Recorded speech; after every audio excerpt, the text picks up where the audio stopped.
Will you pretend to put this down for a second?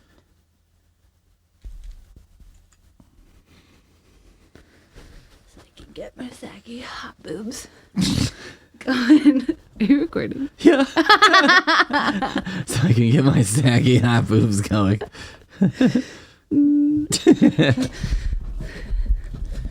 You could move that closer to you instead of... It's like I've never done this before.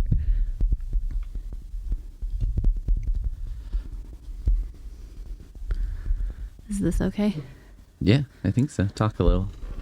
Talking a little. I want to be able to make sure I can see your face so I can make eye contact with you when I'm repulsed. Okay. Yeah, that's ideal. They're just looking into the souls of your readers. Yeah. Like, this is what they all think. You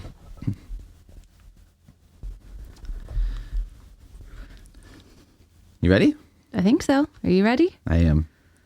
This is the cutest little pocket-sized book. Well, man pocket-sized, not lady pocket-sized, because women's pockets are stupid. Yeah, they're bullshit. It's like 3 or 4 times too big for a lady pocket. All right, well, welcome to the audiobook edition of the Heist-est Heist Ever Heisted, a heist story of a heist, special editor's edition by Peter Dirk. That's me. We're going to do an audiobook, but it's a little different from a normal audiobook because I have a guest with me in the recording. This is Poonmaster Flex. Hello. Who's going to chime in occasionally or, you know, maybe have things to add or... Sound effects, beratements. reaction effects. Yeah. I think that this is going to be, it's just a little bit of a different audiobook. It's like listening to an audiobook at a live reading a little bit more or something like that. Mm-hmm. So there's a little bit of feedback, a little bit of this, a little bit of that. Or like when you're telling a wild story to your friend and they're reacting and like along with you for the ride. Exactly. So without further ado, I guess I have to read like the dedication page and stuff, huh? Because that's how like a real professional audiobook goes. I guess so. So this is by Peter Dirk, made possible by the generous-ish donations of Cassie Jennedy and... What fools. What fools. Yeah. Just so you know, this is partially your fault. Editor's note. This edition of the Heist-est Heist Ever Heisted, by the way, this is a really dumb name to name your book because, like, looking it up on something like Hoopla is almost impossible. This edition of the Heist-est Heist Ever Heisted is the newly revised, up-to-date edition. If you're reading an edition other than this edition, it's missing key elements and editing notes that provide clarity and necessary unstupidness. But if you're reading another edition, you wouldn't be able to read this note anyway, so maybe this is all worthless. Damn it. Well, let's get on with it then. This is the only edition, right? Yeah. Yep. Cool. This is just a little, something you add in to make it seem more real. That's what all the authors are doing. That's right, yeah. That's what authors do, right? Things like that. I just had a review of one of my other books on Goodreads, and the person was like, the author's name does not appear on the cover or anywhere in the book. And he was saying, like, maybe it's so he can deny that he wrote it. And I was like, nope, I'm just dumb. The first key to being part of a heist is to show that you've got a special skill. There are guys who can sit on top of elevators and make them all fucked up, and there are guys who make disguises. There's usually someone, like a girl who's really good with knives and is also kind of terrifying, but whatever the skill is, you need something. My special skill? Well, that story begins with telling you about how I spent a lot of years barfing on money. I can play my body like a fiddle. Like someone who's good at fiddle can play a fiddle, anyway. I'm no good at fiddle, so I can play my body like someone who's good at fiddle can play a fiddle, not like how I can play a fiddle. This got really complicated. Let me simplify. I can barf on command. Shit, belch, whatever. I can do other stuff too, like cry, but that's never got me out of a speeding ticket. Whenever I've tried, instead of getting me out of the ticket, it gets me into a worse ticket because the cop is so disgusted. Then I go to court, cry again, and pretty soon I'm in an orange jumpsuit and crying for real, which is not a great power move in prison. I know what you're thinking. Being able to barf whenever you want doesn't sound too useful, but trust me, if there's one thing I learned from a bunch of smut I've been seeing with this lady who built an empire off pictures of her giant butt online, any gift is useful. You just have to find the right application. Step 1 in my regular process is get an invite to a poker game. My tactic is to sit at a bar with a Poker for Fuck-Ups book next to me, and I look at a page, put the book down, shuffle a deck of cards so they all explode up in the air, then I gather up the cards and look in the book again, like I'm trying to figure out what went wrong, and then I shuffle again and explode the cards even worse than the first time. Meanwhile, I have 2 fat wallets poking out of the back of my pants. 2? And when I buy my drinks, I pull out a wad of bills separate from the 2 wallets. And while I pick up the cards I exploded, bills fall out of my pockets and the collar of my shirt and my ear. This is a variation of a trick I learned from my fun uncle or funkle, not to be confused with fuckle. That's a different uncle who you might also get money from, but he doesn't just give it to you, you earn it with silence. This is like page 2. That's not going too far too early, is it? I know my act seems pretty obvious. Some people will tell you, don't hit me over the head with it. But I'll tell you right now, when people say that, they're not thinking that what you'll hit them over the head with is a wallet full of money that you seem to have no control over. You really need them to get the point. And the point is that you suck at poker, you have a wallet, and inside that wallet, there's money. Last week, I was at a poker game I got invited to based on my exploding card trick. One of my biggest problems is I genuinely don't know how to play poker at all. You'd think I'd have picked up some of it by now, but I'm pretty thick that way. Plus, I'm usually focused on the food and drinks at poker parties. Like at this party last week, there was a party sub. And if you don't know the difference between a sub and a party sub, the difference is a party sub is gigantic. That's what makes a sandwich into a party. Gigantism. It's the same principle as drinking. What's the difference between drinking and partying? Quantity. Anyway, I'm eating a lot of party sub because it's pretty good, and I just keep folding. Every time I'm supposed to bet or call or whatever, I say fold around a mouthful of sandwich and set my cards down on the table. Because one of the keys to eating a lot of sub is to have your hands empty of cards most of the time. The more time there's no cards in your hands, the more time you can have sandwich in your hands, which is one step closer to having that sandwich inside your face. The leader of the group, Hank, is the one who picked me up at a bar while I was doing my explode the cards routine. He invited me over to his garage, where we're all sitting around this fancy poker table he built, which then he had to put in the garage because it was destroying his marriage to have a poker table and a bunch of guys smoking cigars inside the house. I know a lot of the keys to things, and the key to a good marriage is to take whatever you love the most in life, whatever brings you joy, and be willing to relocate it to the garage and use it only once every few months when you've built up enough relationship capital to have a big fight with your wife because you wanted to experience one shred of joy, which involved picking up a stranger at a bar, getting annihilated, spending hundreds of dollars on sandwiches, and staying up until 3 a.m. playing poker. I'm not married, but trust me, I'm a good observer. If you're thinking about getting married, make sure you have a garage and that you're willing to put everything you love out there and mostly forget it. Anyway, the other guys are getting suspicious because I keep folding, but it's cool because they keep collecting my auntie, whatever the hell that means. And I'm doing a good job of talking through mouthfuls of party sub and saying stuff like, gee whiz, of all the rotten luck, and other stuff Charlie Brown would probably say if he tried to play poker because he'd always lose. Did Charlie Brown have leukemia? Is that why he was bald with no eyebrows?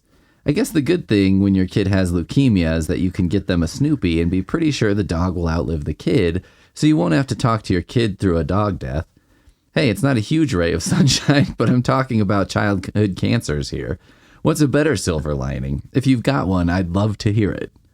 I don't have a better silver lining. Anyway, after a couple hours and a couple feet of party sub, it's time to make my move. There's money out all over the table. My writing mentor told me to measure time in things other than numbers or hours or whatever. So a couple feet of party sub. I like that. There's money out all over the table, and I take a moment to center myself. It's a tough puke this time. I'm very full, but it's all bread and meat and stuff. No. I should probably drink smoothies or something at these things, but you'd be surprised how little these guys seem to care about their health. They're just always eating smoked meats and cheeses and stuff. Not a lot of probiotics or leafy greens. I don't know if they've ever even seen a goji berry. If I think of something really gross, that usually gets me going. Someone told me once that if you're having sex and want to slow it down, imagine you're having sex with your grandma on a huge pile of garbage. That was pretty gross, but when I tried it, that one backfired and I finished really fast. I don't know why. Maybe it's a testament to the abilities of the person I slept with at that time, or maybe my brain double-crossed me and made me finish fast so I could stop torturing it with these grandma garbage images. Get it over with. The one other possibility I don't like thinking about, my grandma was a good-looking woman. I'm just going to throw it out there and never mention it again. But whatever the reason, it weirded me out and I never really came back from it. If all else fails when I'm working up a puke, I squeeze my balls a little. That's pretty nauseating. Hank is like, "Hey man, are you playing or what?" "Just a second," I say. I think that sandwich might have had something funny in it.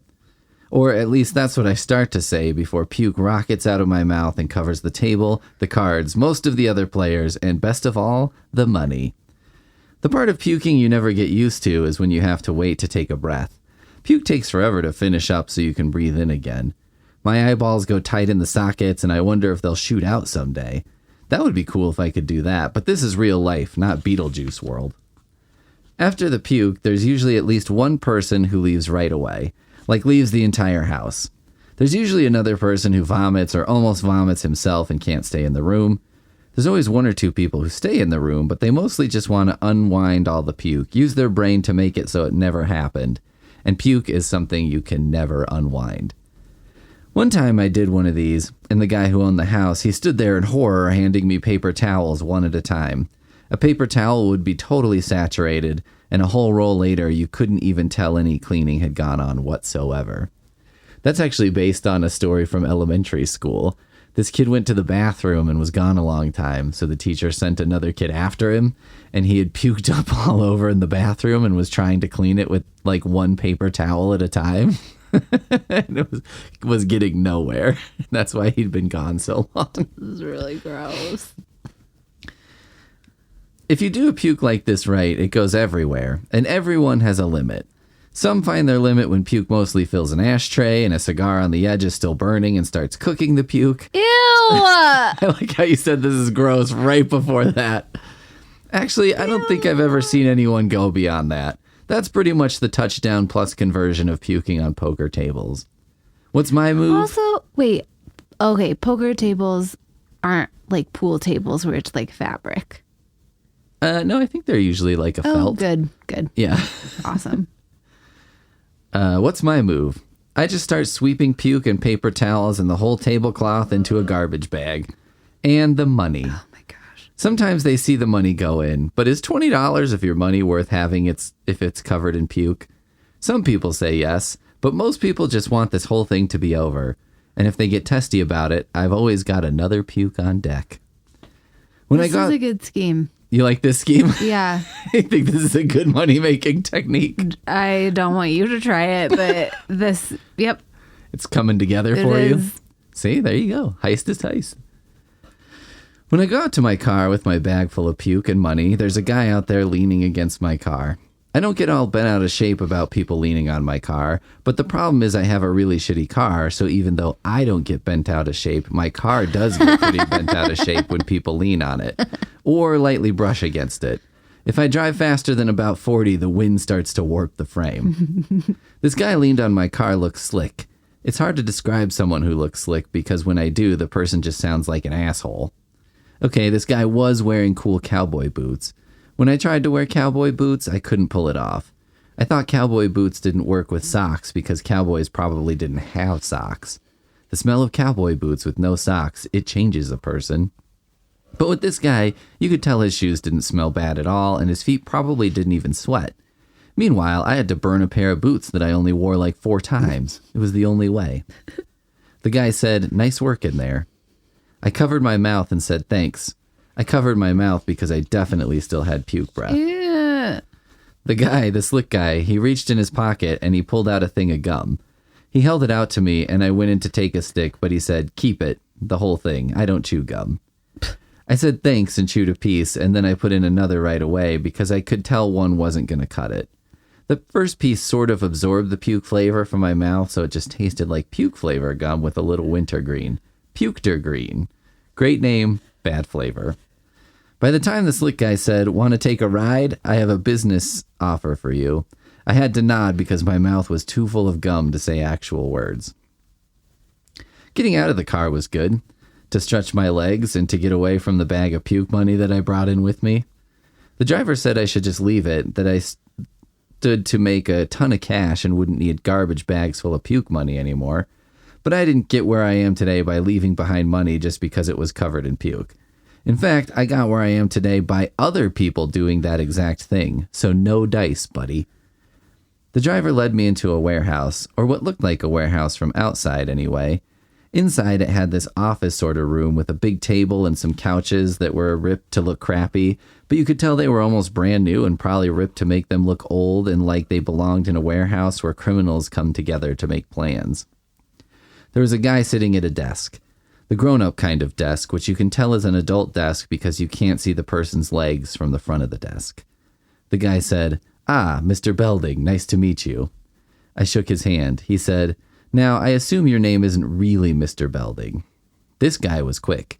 Or maybe stupid. At this point, it was hard to tell if he was smart. If he knew my fake poker name and that it was fake, he was probably smart. But if he knew that because he watched a lot of Saved by the Bell reruns like I did, he was probably dumb.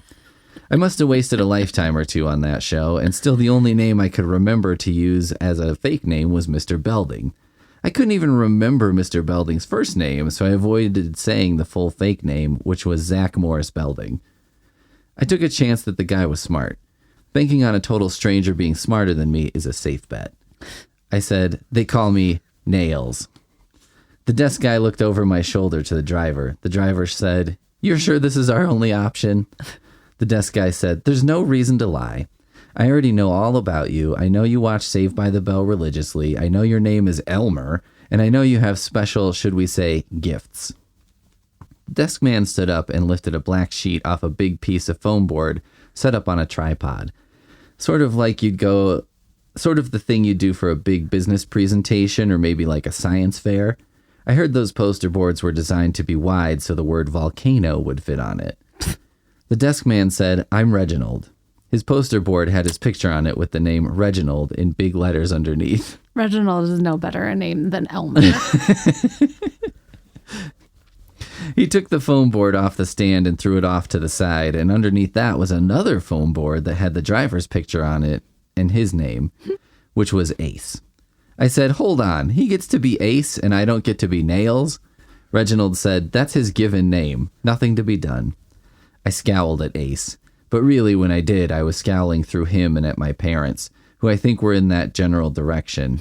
Elmer? Really? When a name like Ace was perfectly available? The next foam board had my face on it, and it said Elmer. The picture was a bad one.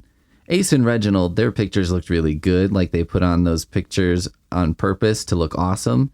Mine was like the kind of picture you see in a magazine, and underneath it says, like, "Look who got fat and stupid." In the picture, I had a bucket of chicken, and it was cradled close up against me with one arm while I used my other arm to dig inside. This is so stupid.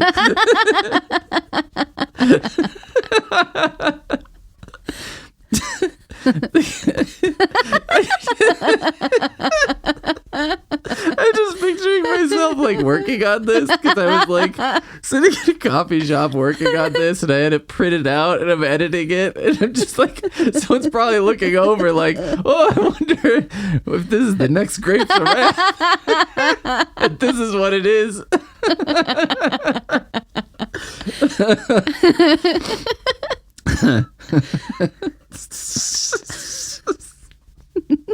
So stupid. In the picture, I had a bucket of chicken, and it was cradled up close against me with one arm while I used my other arm to dig inside. They captured the exact moment that I figured out I'd eaten all the breasts. I would get all breasts, but I think saying breasts a lot, even in a chicken situation, makes me sound like a sex pervert. So I eat the thighs and wings too. Reginald lingered on the card with my picture longer than he needed to. Also, the other people in the room already knew who I was, so I don't know why they needed my picture and name anyway. It was all a little excessive. Did Ace have like a picture of this in his pocket and is like looking around and holding it up to see if he had the right Homer? Then he moved on and showed me the next board, which had a picture of a big building. I'm sure you recognize this building, Reginald said. I absolutely didn't.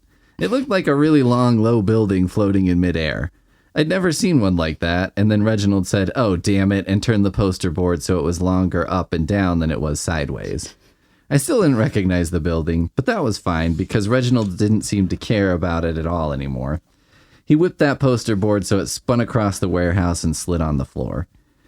He said, this is what's inside the building, and he showed me a picture of 2 doors, and next to the 2 doors there was a toilet.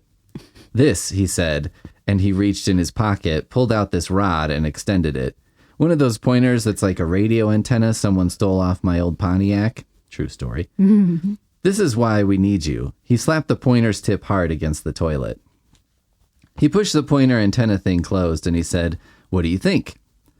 I looked at Ace, but Ace looked right back at me. They only wanted to hear what I thought, not like a vote or a brainstorming thing. Since my job isn't really an office thing, sometimes I don't pick up when brainstorming is happening and not happening, and I get mixed up because I want to be in a brainstorm so bad. My mouth was wide open. I must have looked real stupid. In fact, I'm sure I looked real stupid because there was a big poster board picture of me laying on the floor, and in the picture I had almost the same stupid open mouth look on my face that I did right now. I closed my mouth and clapped, a couple times pretty slow. Clapping is something I'm pretty good at. I know the right speed to clap and the right times. I never clap except when I'm supposed to, and I'm never the last person to stop clapping. This isn't really a useful talent or anything, nothing to do with the story. It's just something that, if I ever get married and, stuff starts to annoy you about the other person, well, clapping wrong won't be on my wife's list of complaints. I collect the things that won't annoy my wife, so when it's time to make my case to get married, I'll be ready. I'm not sure if that's how it works, where you make an argument to get married, but either way, I'm ready. Reginald waited, and I stopped clapping at the perfect time and had to say, okay, but I don't get it. Reginald re-extended his antenna pointer and whapped it on the picture of the toilet. This, he said, is the Shinrino CX, the ultimate in toilet technology. I nodded, almost clapped again, but no, not yet. A lesser clapper would have fallen for that one. In addition to adjustable height, warmth, and a laser-guided bidet, it analyzes the deposit made by anyone sitting on it. Reginald, you're disgusted, and there's a thing coming up that's going to be so much worse. I'm still really hung up on the fact that he is like really dense and just has no skill, that he's proud of his ability to clap. And that's like a notable trait. What? That's one of his best features. Someone was saying that you write the most pathetic characters, and this guy is pretty pathetic. It was in the same review. The person was very nice. This is all very complimentary, even though it doesn't sound like it. It was the same one where he was saying I didn't put my name anywhere in the book, and he was like, Peter writes like a really great pathetic loser characters, and I hope this isn't reflective of real life.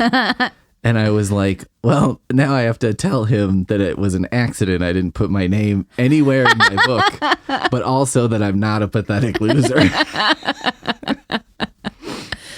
It analyzes whatever is deposited. Yep. Reginald swirled the pointer thing around the toilet picture. The microbrain located here can tell if a stool meets a size, density, weight, and color requirement accurate to an extreme degree. Reginald moves the toilet picture aside, and there's a picture of a man. He's a normal-looking guy, maybe like your neighbor, but not your neighbor. The guy they would get to play your neighbor in a movie. Pictured here, Dr. Llewellyn Jeffers. Dr. Jeffers has the same routine every day. He wakes up at the same time, eats the same oatmeal from the same bowl, and after driving the same route to work, he opens his secure vault in which he works by, defecating into his Shinrino CX security toilet. Yeah.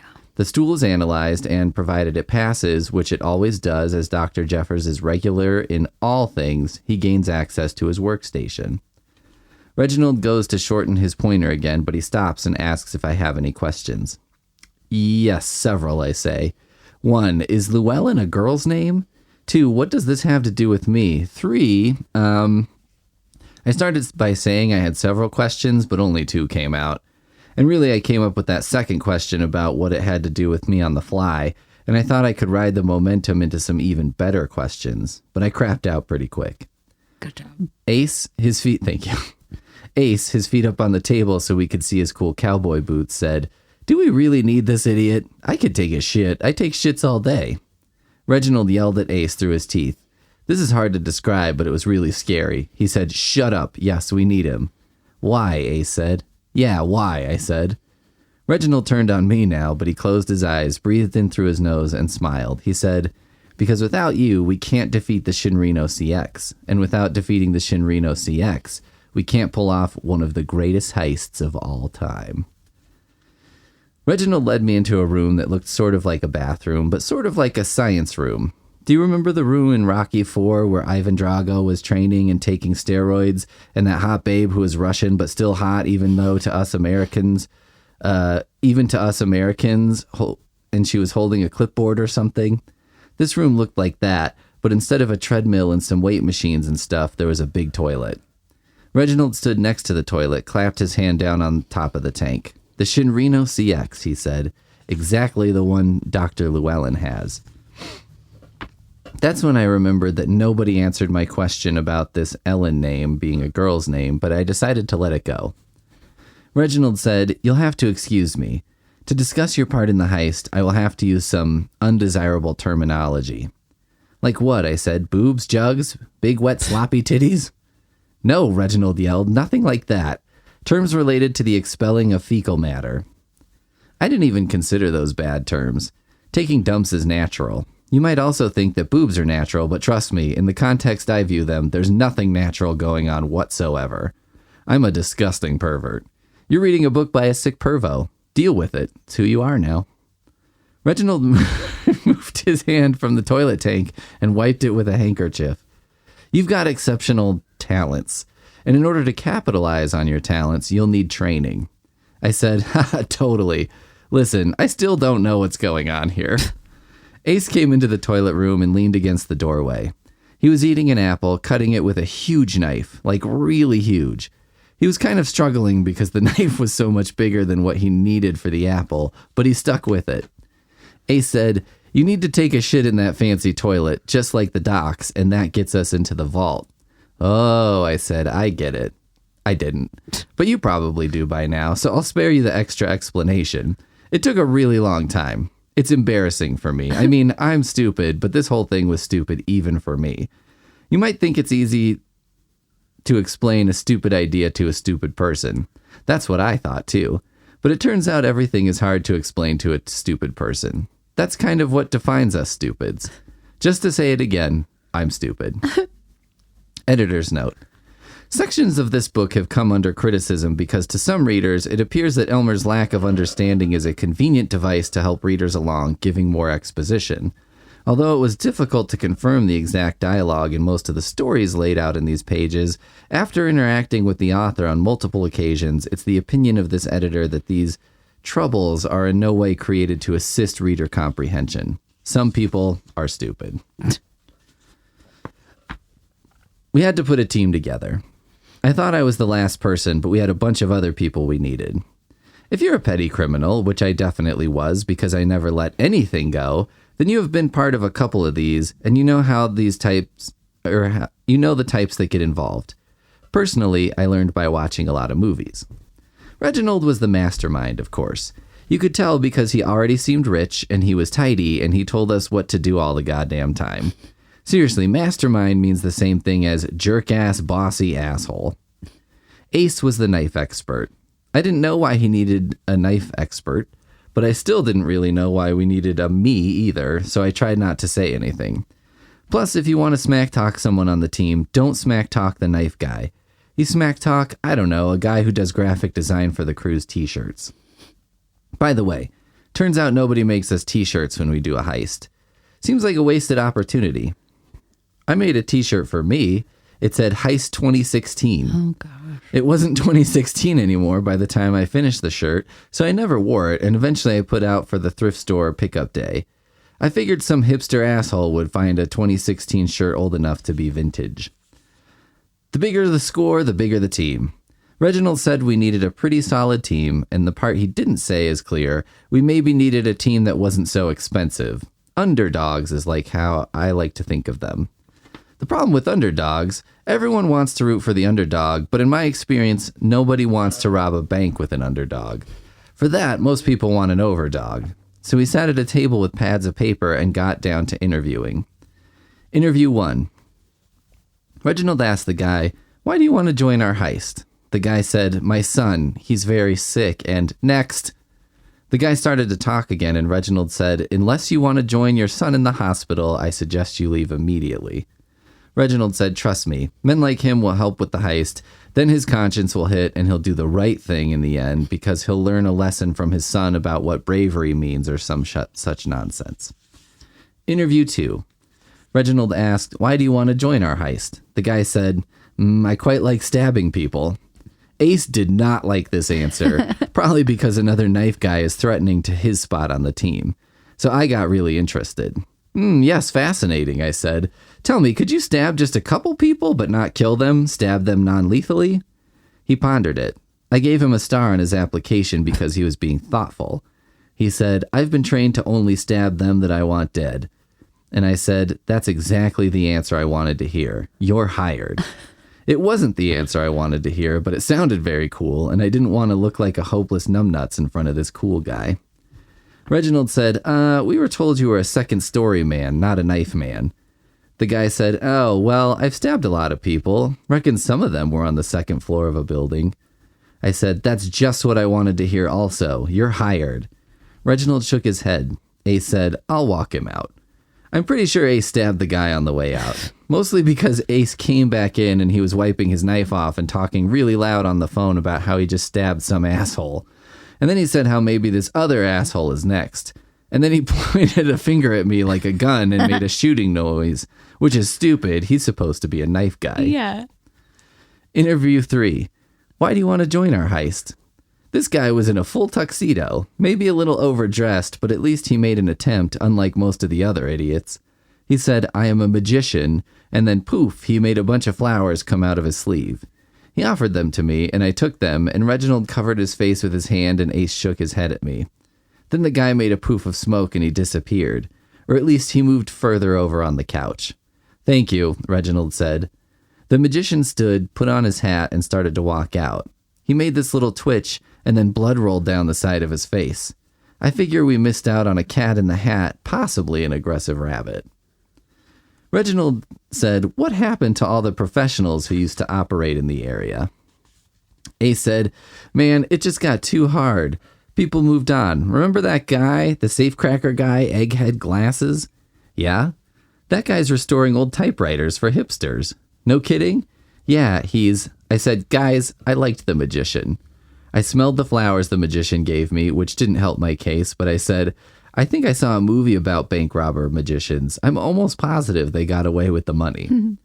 Ace said, "You don't even know for sure if they got away with the money?" The truth is the plot got a little complicated, and one of the good guys sort of looked like one of the bad guys, so no, I wasn't for sure who got away with what in the end. I said, like 90% sure. Here are the guys we ended up with. Some old grandpa. Pretty much your standard grandpa. Your sort of Vegas-y grandpa. You just got the feeling he was like a grandpa, except he probably also knew a lot of hookers. Supposedly he was going to help me train to shit, which I don't think I need training on. I've been shitting since before I was born, for real. I came out of my mom on a tidal wave of shit. I'm told this is bad, but this is the one time shitting inside my mom gives me cred, so I feel like I have to take it. Some lady. There was a lot of discussion about the lady, who's supposed to get all the junk we needed for the heist. On one hand, Ace and Reginald agreed that she wasn't the best. On the other hand, Reginald talked about a group that had robbed a casino a few months back, and it was a group of all guys. You wouldn't believe the uproar, he said. The days of the all-male crew are over. He didn't appreciate a joke I made about giving her 20% less of the take, as is industry standard, but he also didn't appreciate my joke about penguins/pencil-gwins. Maybe because it wasn't worked out all the way yet, but I didn't know how to present it in a funny way. Not as funny as the wage gap, anyway. The wheelman. This guy was the driver. He had on white fingerless leather gloves. I was sold on that alone. I've never really understood driving with gloves on, but that's probably because I mostly do driving wrong. I've been in so many accidents. A barista. This one was a surprise, but Reginald explained that they needed someone who is used to handling shit, and people do really shit up coffee shop bathrooms a lot. It makes sense. He called himself Mocha, and I wasn't sure if this was a coincidence or a code name he liked because he was a barista or because he's black, or both. I thought it was probably racist to even wonder about it, so I pretended like I completely understood the nickname and then made a chart on a piece of paper. The chart had the word mocha in the middle, and then on one side barista, and then the other side black. Then I started writing likely reasons it was one thing or the other. Then I lost track of the chart and spent the next few weeks piss scared that Mocha would find it and wonder what the hell I was doing. The tech guy. You need this guy to be good at computer stuff, but not too good. If he's too good, there's no excitement or dramatic tension. And don't spend a lot of time on the radio with him. In the movies and stuff, they do a lot of tricks to make this guy exciting, like they have music when he's on the screen and he has a cool haircut, and maybe he twirls a drumstick or something while he types. In real life, these guys mostly just type stuff and click stuff, and they almost always wear a Bluetooth, and they're talking to God knows who the whole time. In fact, the biggest thing to avoid is finding someone who's playing some bullshit Elves and Swords game online while they're supposed to be opening the secure elevator or whatever. Also, if you're one of these guys, let me give you a piece of advice I got from the movies. Never leave the van. Think of the van as your warm nest, your womb of sorts. In the van, you are the master of what's going on. Outside the van, you're a fat nerd. Inside the van, you're able to do wonders with single keystrokes. Outside the van, you're able to have people wondering if you're having a heat stroke after walking like 10 steps. I don't mean to stereotype people who are good at computers. I will confess, though, that I pushed hard to hire the guy in the worst shape because that way, when he inevitably gets out of the van, the cops or the mob or whoever are all distracted when they're hitting him with clubs, which takes extra time if he's hyper obese because there's a lot of ground to cover. It gives everyone else a chance to escape. You're just shaking your head in disapproval. The second story man. This is the guy who specializes in break-ins on the second story of houses and other buildings. Usually a good idea. The third story man. It's important to know which story the important stuff is on. Otherwise, you have to hire a different man for every floor, and that eats your budget away like termites in a wood factory, which I guess is a forest, technically. We had an argument about the lab being underground, whether that was a second story or a -1 story, and we talked about whether we needed a -1 story man. But the second and third story guys said they could work it out. Maybe some subtraction equation or something. With our crew intact, we were ready for a tryout. I didn't know what that meant before, but a tryout is where you take everyone on the team and they try out their skills. After Ace explained it to me and sighed a lot while he explained it, then pushed me down a couple of times, I agreed that a tryout is pretty self-explanatory. He's right, it is. Our tryout was to pull a small job and see if the team could deliver on their skills, steal something, and get away. That way, if it's a small, we got caught, it was a smaller stakes. That's what Reginald kept talking about, steaks, which must have been a hint for when he told us he wanted us to steal steaks from this nice steakhouse. I didn't figure out that joke until right now when I wrote it down, and the editor told me I spelled steaks wrong. It's a pretty good joke. Kinda sucks that Reginald didn't get any credit, especially since he's not a funny guy most of the time. The steakhouse was called Steakhouse, Steakhaus. There was the 2 dots over the U in the steakhouse name, but I don't know how to type that on a computer. Do me a favor, if you see this book somewhere and there aren't dots above steakhouse, will you write them in? That way, whoever gets the next copy won't know I couldn't do it. Also, I guess cross out all these lines that explain it. Steakhouse was fancy. I knew because they had their menu outside in a frame so you could see what they had. I'd never seen an outside menu except the ones you drive up next to. I don't even know why they have menus at burger places. Just drive up and order a couple double stacks. They'll just make whatever they think you want. Nobody wants to spend time with an idiot who doesn't know he's somewhere besides Wendy's. Besides, it's your job to know what burgers are on your menu, not mine. I came here to eat until I'm so full it forces a poo out, not to learn. Each team member came up with a different plan to steal a steak. Ace was going to get his steak straight from the source. Being a knife expert, all he had to do was walk by the carcass they had in the back and slice one off. Quick flick of the wrist, he said. The lady from the group said she paid off a guy to turn the power off at a certain time. When the power grid went down, she'd grab some other diner's steak in the confusion. She showed up to the restaurant in a super low-cut dress. It didn't seem necessary, but I thought maybe she would cram the steak in her cleavage. Robbery people seemed more into cleavage holding stuff than regular people. If you ever see someone take something out of her cleavage, and it's not some cake you just saw fall in her cleavage, look out. A robbery happened, or it's about to. The barista told me he knew someone who worked at the steakhouse, so he was just going to have his connection hook him up. Restaurant people, right? Steakhouse was on the ground floor, so the story men got a pass. That left me and the old man. I didn't really have a plan, so I fell back on old habits. I sat down at a table, filled up on bread, and then walked up to a diner, hurled on a steak, said I was so sorry, picked up the steak, started wiping it off, and walked away with it. Classic me. Works even better with food than a pile of money. Reginald was in the van outside with the wheelman. He told me to go ahead and leave the steak outside unless I was planning to consume it. I wasn't. I hadn't even thought of it till he said it, and then when he said it, I almost hurled again. Then I thought maybe if I drank a bunch of A1 before I threw up on a steak, it might be like an acidy marinade, which was also such a gross idea I almost threw up again. I sent this idea to the A1 company. I don't know, for a commercial or something? I mostly wrote it down to get it out of my head.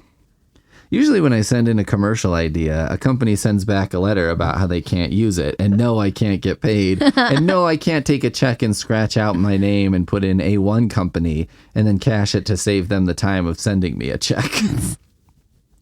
But this time, the A1 people, they sent me a letter saying that if I sent them more letters, they would take legal action.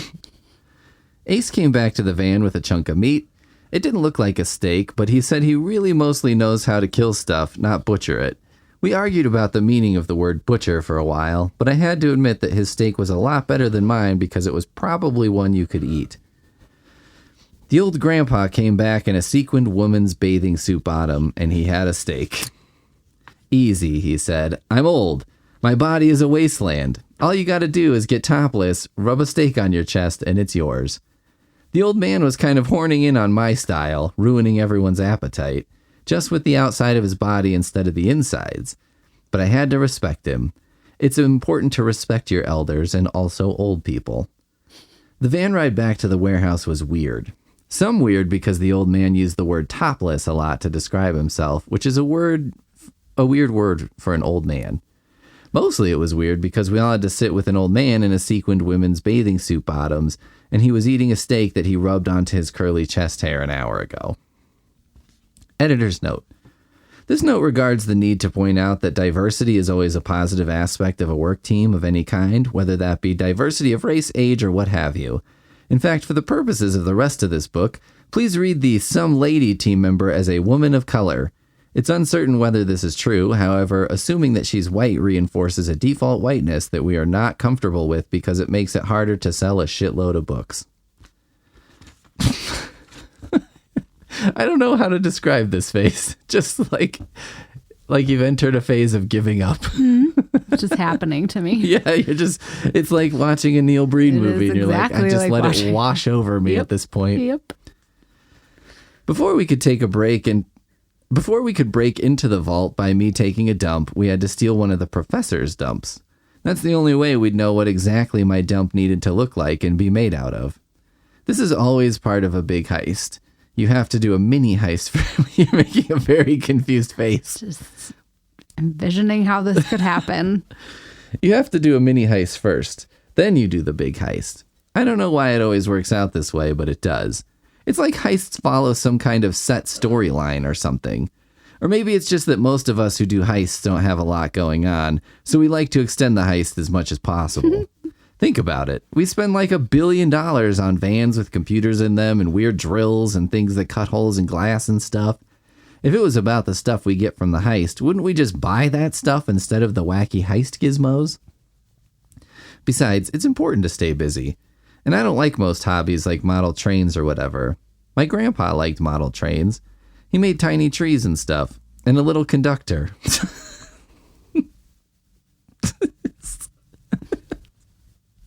Just the level of detail. He made tiny trees and stuff. And a little conductor. My grandpa shot himself in the downstairs closet and left his train running. It ran for months before anyone noticed he was dead. They really build those trains to go the distance, it turns out. The horror on your face. The tears in your eyes. This is fictional grandpa. To get the shitlog we needed, we pulled off what I'm told was a very exciting mini heist. I'm told that in some ways it even overshadowed the ultimate heist. The thing is, I wasn't there. They didn't need me, and anyone who wasn't necessary was cut out of this heist in order to keep things as simple as possible. I think that's bullshit, but I'm the one who was cut out and everyone else seemed cool with it. So I have to assume that I only think it's bullshit because I was the one cut out, and really it made a lot of sense. Anyway, they stole a shit for me to copy, and that was reportedly an exciting time. Someone who was there should write a book about it. Editor's note. Many readers have strong reactions to this section, and it's not an apology for missing one of the bigger events related to the final heist, and the editors of this version ask that you understand that Elmer, our memoirist, was just as unhappy to be cut out of the action as you, the reader, are to be missing it. Because it's likely to save us some time, we've decided to do a brief FAQ section regarding this portion of the work. Q, can I get a refund? A, no. The publisher will not offer a refund. If your local bookseller would like to offer you a refund, that is their prerogative. If you aren't able to get a satisfactory response from the local seller, we recommend selling the book to a used bookstore, preferably one that doesn't know about this omission in the manuscript. Depending on whether or not the store credit is good, you might consider returning this book for store credit, purchasing another of our excellent titles, and thereby getting a roundabout refund that is mutually beneficial. Q. Is there any chance of a revised version coming out? A. No. We found the narrator of this story exceedingly difficult to work with, and therefore we won't be working with him ever again. Not for all the tea in China. We don't even like tea, so don't even offer. Q. What about the so-called antagonists version we've heard about? A. Yes, the version that is supposedly written by the character named here as Ace. This version has been thoroughly discredited by our marketing/discreditation department, and we do not recommend perusing that volume for any reason. And we ask that you keep in mind, most of the time in a movie when someone says to leave a book alone, it's for a good reason. In the movies, you might fool around with a book you were warned about, and you might have a Beetlejuice on your hands before you know it. And are we really saying that reading the antagonist version will cause you to nearly die, lose your eccentric fat gay assistant, and force your daughter into an underage marriage that's made especially underage by the fact that the groom is much, much older, having gone several years beyond death? No, we are not saying that very specific thing. But we're also not above putting it in your head that something like this could happen, and if it did, you'd be forced to wonder about the warning you were given in the editor's note.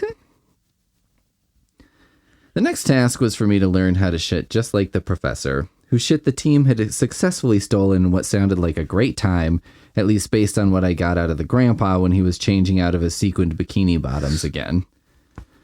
You might think it's easy to copy someone's shit, especially for someone with my talents, but you'd be wrong. Have you ever tried to shit like anyone other than yourself? Probably not. Imagine if you tried to do an accent for the first time when you were an adult, like 40 years old. Before that moment, it never occurred to you that you could talk like anyone other than yourself. How good do you think you'd be at it? Now imagine that same scenario, but you're making that accent with your butthole. You were smiling up until then. Just the accent. Because I'm bad at accents. You just overdo it. I overdo it. Yep. How dare you? We had to figure out first what went into the shit. What was the shit before it was shit? I have never heard shit or puke so much in a row. In like a half-hour time period. Even like a 2-minute time period. Even a day. That was going to be key in replicating the shit exactly. We tried looking through the professor's garbage, but it turns out he liquefies all his garbage and pours the sludge down the drain. I watched him use this big tank to liquefy a bunch of stuff. It was horrifying, and he really should get rid of that machine before he brings a girl over. Because I would definitely advise any girls out there, if you go to a weird professor guy's house on a date, and he has a trash liquefying machine that you could fit inside, date's over. Don't risk it. I don't know that he ever used it on a human woman, but I do know there's a reason they tell you to meet up for first dates in public places, and that reason is a giant tank that could turn a woman into black liquid that goes down the sink. Because we couldn't get the professor's diet figured out, we had to bring in the Psalm. This is the big moment in this book. Are you ready? We'll do this scene and then probably call it good. People that Reginald knew were one of two kinds of people. People who were scared shitless of Reginald, or people who were some other kind of person. I don't know what the other kind is because every person I met was scared shitless of Reginald, including the Psalm. Reginald sat the Psalm down. He was a young guy, looked like an asshole bartender who was dressed like an old man, like he raided his grandfather's closet for a black vest and a bow tie. He even had a sleeve garter. I know what that is because one time at a casino, I asked the dealer how come all the dealers had underwear on their arms. They don't like when you ask them that. Reginald poured the Psalm a glass of wine. The Psalm swallowed down a little bit, and then he said where it came from and what kind of grapes it was made out of and a bunch of other shit I don't even understand about wine. Do you have a feeling where this is going? I know where this is going whenever you said the Psalm. The only thing I know about wine is that it's perfect for reading romance novels in the bathtub.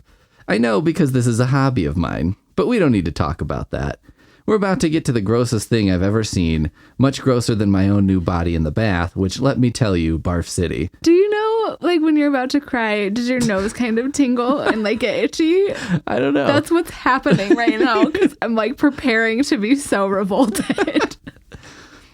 Then the Psalm ate a popcorn, like one piece of popcorn. Then he said where it was from, which movie theater, and he even said which movie was playing. You're building this up way too much. Then Reginald put a dish in front of the Psalm. It had a metal cover on it, and when he took it off, there was a little piece of shit.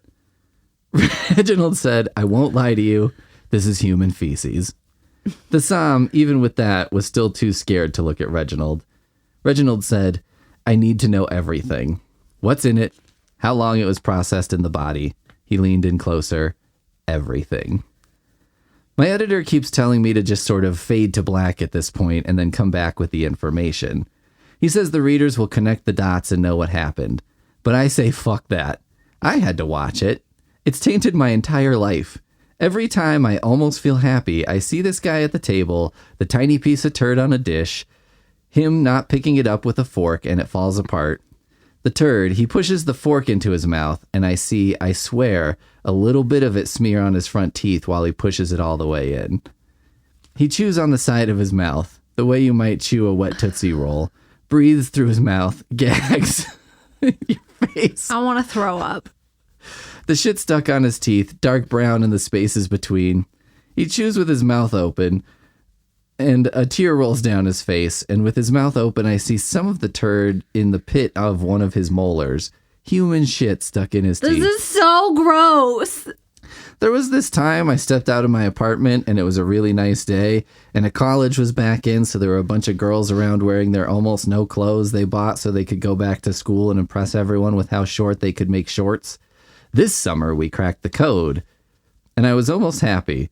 Then I thought about the Psalm, about how he swallowed, and watching him swallow, it looked like how it looks in the cartoons when Bugs Bunny has to swallow a giant pill or something, when you see the outline of it go way down his neck. I could see how long the shit slid down to land in his stomach, at least twice as long as a normal piece of food or something. I'm sure Reginald would have killed the Psalm if he didn't eat the shit, and I learned a valuable lesson that day. If someone threatens to kill you unless you eat a piece of human shit, you really should consider both options. You could just die. You might not have done everything you wanted to in life, but who does? And maybe you should think about whether one of the things you wanted to do in life was never eat human shit, which is still an option if you choose death. So Reginald shoots you in the face. So what? At least you completed your goal of not eating human shit ever in your life. It's a humble but noble goal. I started my new diet the next day. I was supposed to start that same day right after the psalm came, but I couldn't keep any food down on account of the shit eating. Remember when the guy ate the log of shit off a plate with a knife and fork and everything? I know I just told you about it, but see, this is what I'm saying.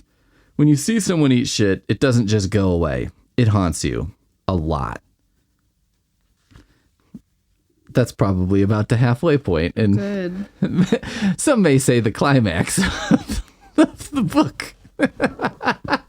How do you feel about your decision to do this with me?